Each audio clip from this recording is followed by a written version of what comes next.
గురుగారు, మనసును జయించడం యుద్ధాన్ని జయించడం కన్నా గొప్పదని అంటారు. ఇందులో అంతరార్థాన్ని ఎలా గ్రహించాలి? మన సనాతనమైనటువంటి భారతీయ ధర్మంలో చెప్పిన మాట ఏంటంటే, మన సమస్తమైనటువంటి క్రియలకి మనస్సే కారణం. అంటే మధుసూదన సరస్వతి అని ఒక మహాపండితుడు ఉన్నాడు. ఆయన ఒక మాట చెప్పాడు, మన ఏవ మనుష్యానాం కారణం బంధమోక్షయో. మనకు ఉండేటువంటి సమస్త లంపటాలకి, సమస్త బంధాలకి, సమస్త వ్యవహారాలకి, మంచికి చెడుకి అన్నిటికీ కూడా కారణం మనసే. కనుక ప్రతివాడు కూడా మనసుకే చికిత్స చేసుకోవాలట.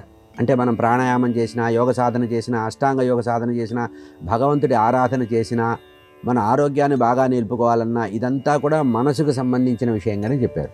ఇప్పుడు మనకి ఆధునిక వైద్యశాస్త్రంలో చెప్పింది ఏంటంటే, అనేకమైనటువంటి వ్యాధులు మనస్సు వల్లే వస్తున్నాయి అన్నారు.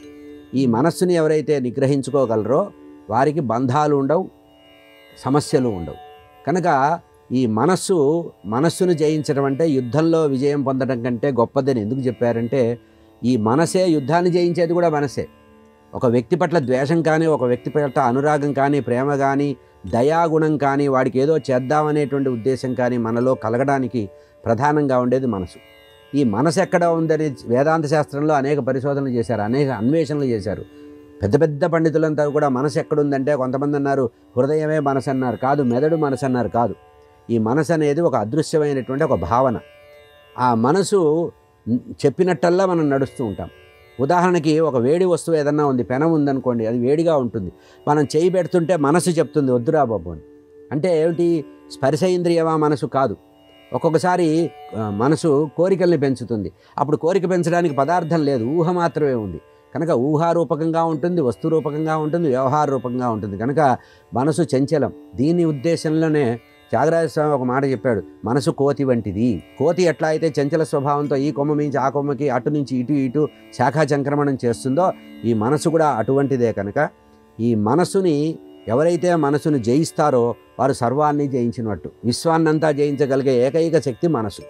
అందుకనే ఇందాక చెప్పినట్టుగా మనుషుల యొక్క బంధమోక్షాలన్నిటికి కూడా, రాగద్వేషాలకి, బంధమోక్షాలకి, సుఖదుఖాలకి, ఆనంద విషాదాలకి అన్నిటికీ మనసే కనుక కారణం. కనుక ఆ ఒక్క మనసుని కనుక నువ్వు అదుపులో పెట్టుకుంటే అన్నీ నీ వశం అవుతాయి. అంటే అన్నిటినీ, లోకాన్ని జయించాడండి వాడు, సమాజాన్ని జయించాడు. పెద్ద పెద్ద యోగులందరూ ఏం జయించారంటే మనసుని జయించారన్నారు. నా మనసు నా దగ్గర లేదయ్యా, నీకు సమర్పించారన్నారు. భాగవతంలో గోపికలు కూడా స్వామి బృందావనానికి పిలిచినప్పుడు, రాసక్రీడ చేసినప్పుడు, వీరంతా మీ ఇళ్ళకి వెళ్ళిపోండి, ఇళ్లలో భర్తలు ఉన్నారు, పిల్లలు ఉన్నారు, అత్తమావలు ఉన్నారు, ఇంటికి వెళ్ళంటే వాళ్ళు అన్నారు, మా మనసు అనేది నీ దగ్గర ఉంటే మేము ఎక్కడికి పోయి ఏం చేస్తామన్నారు. కనుక ఆ మనస్సుని నియంత్రించుకోవాలి, నిగ్రహించుకోవాలి.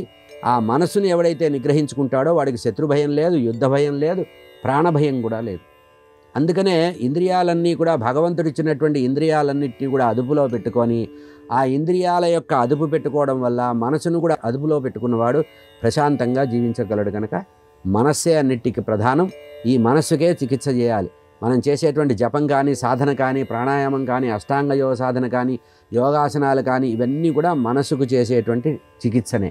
కనుక మనస్సును ఎప్పుడు ప్రశాంతంగా ఉంచుకుంటే యుద్ధ భయం లాంటి ప్రాణభయం ఉండదు, యుద్ధ భయం ఉండదు, పాపభీతి, ఎటువంటి భావాలు లేకుండా నియంత్రించుకునేటువంటి పరిస్థితి. అంటే సున్నితపు త్రాసులో ఎట్లా అయితే ఆ సూది సున్నా మీద ఉంటుందో అట్లా మనసు నిర్మలంగా ఉండడానికి, ఆ మనసును నిర్మలంగా ఉంచుకోవడానికి చేసే సాధనలో ఇవన్నీ కూడా భాగాలుగా చెప్పారు.